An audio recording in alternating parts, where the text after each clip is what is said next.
Hello guys, dito naman tayo ngayon kay Unlucky Screw. Dahil nga umabot tayo ng 550 kaya naman sinubukan kong mag-withdraw. Kaya ito siya guys, acceleration pa din. Katulad din siya ni Speedman. Pero maganda dito kay Unlucky Screw, kahit hindi ka aabot sa invite ay ma-withdraw mo din yung 550. Kahit hindi na siya mag-double guys, at least may ma-withdraw ka. Hindi katulad kay Speedman na pag wala kang invite, hindi abot sa reach na invitation ay wala ka talagang makukuha.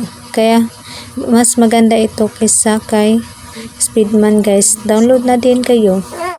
So wala pang apps nito guys, ay ilagay ko ito sa comment section yung link, at yung meron naman ay ilagay nyo lang din yung invitation code ko para may makuha agad kayo na 57 points sa green money nyo.